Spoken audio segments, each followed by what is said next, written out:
hurting each other countless times to always having each other's back, Mordecai and Rigby should have stopped being friends in season 1 itself, but their friendship somehow survived heartbreaks, cosmic disasters, adulthood, and even Mordecai accidentally killing Rigby. So how did their friendship even make it this far? Let's break down some of their most chaotic moments. Starting off with episode 2 from season 1 called Just Set Up the Chairs, where Mordecai and Rigby are given the boring task of setting up chairs for a kid's birthday party. Mordecai and Rigby, you set up the chairs.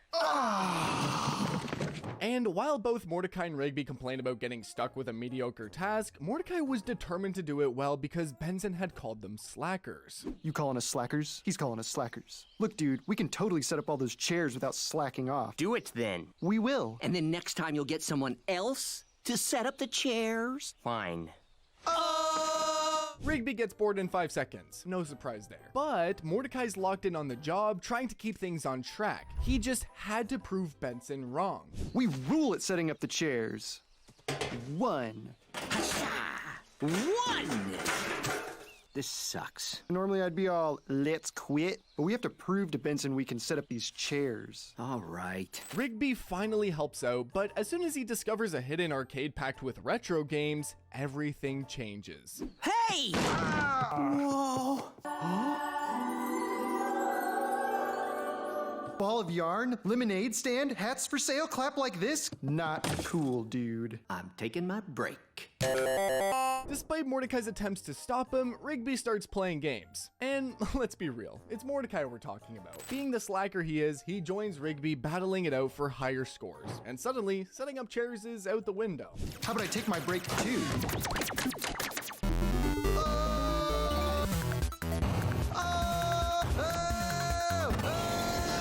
This is their whole dynamic. Run from responsibility, chase fun, and deal with the consequences later. When a giant 8-ball demon called the Destroyer of Worlds spawns from the game and starts destroying everything in its wake, both of them team up once again.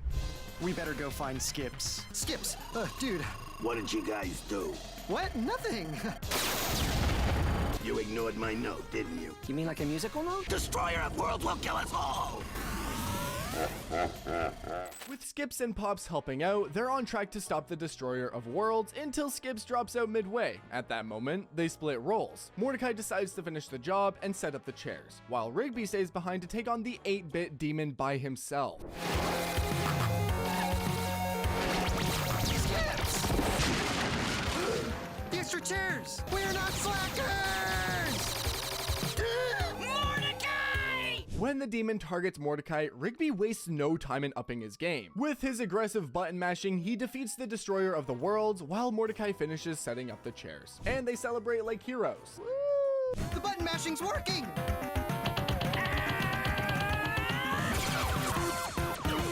And although Benson is not happy with the mess they made, do Mordecai and Rigby care? No, absolutely not! They're happy because they set up the chairs. You! Before you freak out, we totally set up those chairs. The episode is the blueprint for their friendship. Shared laziness, shared chaos, shared consequences, and shared loyalty. Mordecai and Rigby might literally wreck the world, but they'd never ditch each other. And honestly, that's what makes them legendary. And we see that again in an episode called Grilled Cheese Deluxe. In this episode, Mordecai is keen on proving that he is a better liar than Rigby. I'm a better liar than you are. The only thing you're better than me at is being a big piece of oof! And Mordecai begins a challenge by claiming to a lady that he and Rigby were astronauts. Excuse me, miss. We're astronauts. I told you I'm a better liar than you. Rigby was never the one to stay behind. He backs the lie instantly, going as far to say that Mordecai was the captain of their fake space mission. The lies begin to pile up, so much so that they find themselves at NASA compound. Gentlemen, welcome to the compound.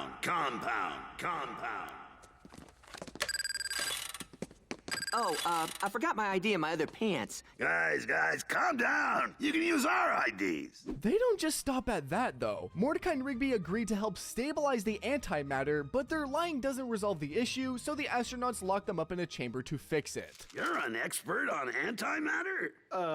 Yeah. Captain Mordecai! Lieutenant Riggs! The antimatter is becoming unstable. You can fix it, right? Yes. Lieutenant Riggs can totally fix it. Not without Captain's help. No time for modesty.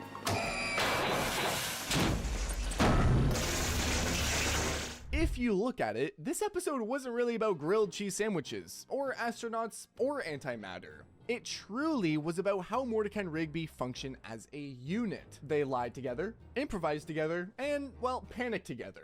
Why don't you give up and go tell them what's going on so they can help us? Fine. Even as the situation spiraled into an antimatter reactor meltdown, something that could very realistically get them killed, neither of them backed down. In fact, when Mordecai decides to throw Rigby into the nucleus, he kind of accepts. But that turns out to be another one of Mordecai's lies, and he chucks the grilled cheese sandwich instead. You have to throw Lieutenant Riggs into the anti-nucleus. What? You must sacrifice yourself to save thousands of lives, Lieutenant. No! Don't listen to him, Mordecai! Throw him in. Please, no! No! Throw him now. I'm sorry for lying. You win, okay? I won't lie anymore! It's too late, Rigby. I can't let everybody die because of us. No! Huh? I told you I'm a better liar than you. Benson's grilled cheese! You better hope this works. Mordecai and Rigby's friendship isn't based on good decision making, it's based on not abandoning each other. But as you may know, Mordecai and Rigby's friendship isn't perfect. Like any real relationship, it has cracks, and those cracks are put under serious pressure in Season 2's Do Me a Solid. The episode begins with Mordecai and Rigby playing a game called Solids, a simple agreement where one friend must do a favor for the other. Hey, Mordecai, do me a solid and get me a lemonade from the kitchen. But you owe me a solid. Of course, that's how solids work. At first, the favors are trivial, like getting lemonade, changing the TV channel, folding socks, drying hands, and over-cheesing the nachos. It is harmless, playful, and very much in character. Do me a solid and dry my hands. Fold these socks. Cheese these nachos. But even this early on, Skips warned them not to abuse the power of the solid, and naturally, Mordecai and Rigby ignored him. But after they go to the coffee shop, things change. Eileen asked Rigby if he wanted to go miniature golfing with her and Margaret. For Mordecai, this was huge, an unexpected shot at finally going on a date with Margaret. There was just one catch. Margaret would only go if Rigby went with Eileen. I didn't mean it like a date or anything. You, me, Mordecai, and Margaret. I'll get you a refill. Now, Mordecai could have asked Rigby as a friend, but he asks him as a creditor, leaning on the system they had created. Dude, do me a solid and go out with Eileen so I can go on a date with Margaret. What? This is my chance to finally get with Margaret. I'll do your work for a week. Dude, there's no way I'm going out with Eileen. You have to do me this solid. Mordecai cashes in a solid, and Rigby agrees, but only after locking Mordecai into owing 10 in return. From that point on, their friendship turns into a scoreboard. Ah, fine. I owe you 10 solids. On the double date, the four go miniature golfing and see a movie, but Rigby was clearly annoyed to be there with Eileen, so he decides to use his solids to ruin Mordecai's chances with Margaret. He embarrasses Mordecai in front of Margaret, forces him to leave to get snacks, and ruins the flow of the date on purpose. Hey, do me a solid and get some butter up in this.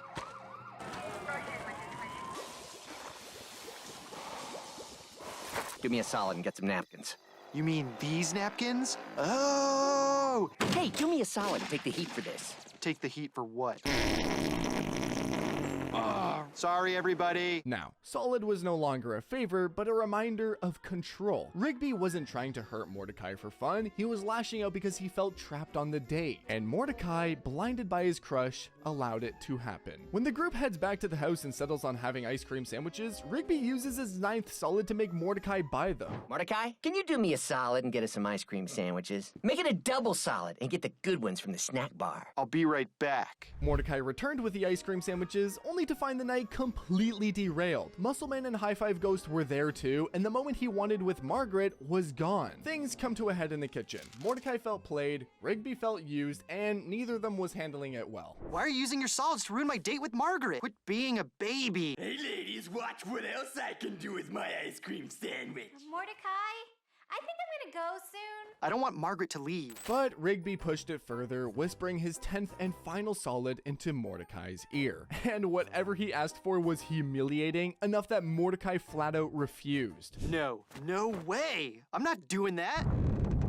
It's a solid! You're insane. I'm not doing it. And that's when the universe starts collapsing. The house literally began to crumble because the rules of the solid had been broken. Suddenly, Benson, Pops, Skips, and even Margaret starts pressuring Mordecai to do the last solid.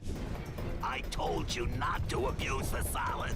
He asked me to do one that was worth like 10 solids. What was it? Wow. That's crazy. Do us a solid and do you solid.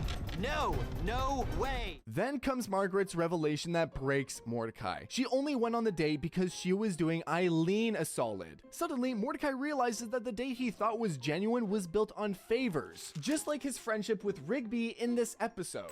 Margaret does solids for me all the time. Yeah, like tonight I broke a date so Eileen could go out with Rigby. Wait, you're only here because you're doing Eileen a solid? Faced with the possibility of everyone dying, Mordecai caves and squats to do the unsaid solid off-screen. No, bro. It must have been really humiliating because those faces say everything. People online did not like Rigby at all in this episode, calling what he did unforgivable. Rigby is an asshole. Rigby's Do Me a Solid episode is unforgivable. Rigby was a genuine piece of crap in Do Me a Solid. Whatever trust they had left shatters the next day when Rigby proudly shows off a remix video of Mordecai's humiliation, turning it into entertainment. That betrayal is the breaking point, and Mordecai has had enough.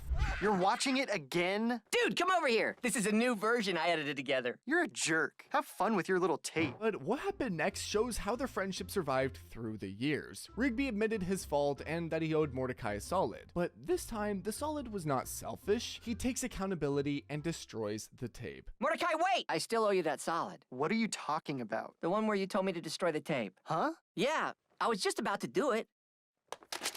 I hope there's no hard feelings. Oh, man! A solid's a solid. Hey, Rigby. Yeah?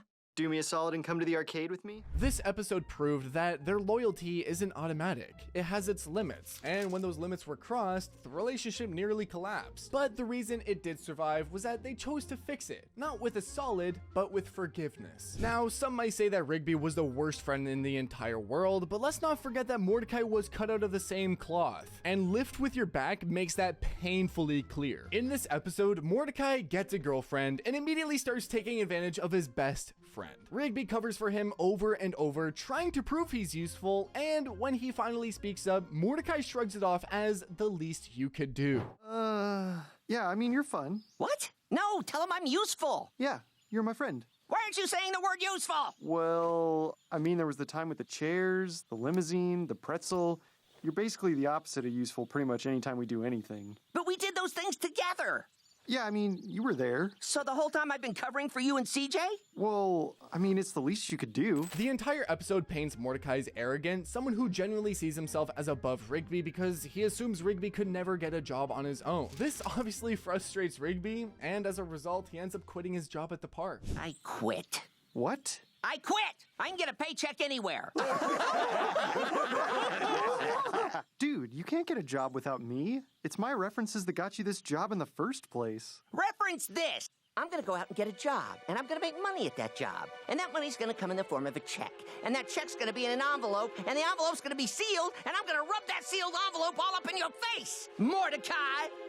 Peace! With limited qualifications, Rigby ends up working for a moving company called Lift With Your Back, which is exactly as bad as it sounds. Destroy your spine for paycheck nightmare. Whoa there, Newbeck. What do you think you're doing? You gotta lift with your back. What? Really? We're called Lift With Your Back for a reason? Well, you trying to ruin my brand? Let me show you how it's done, kid. Ew!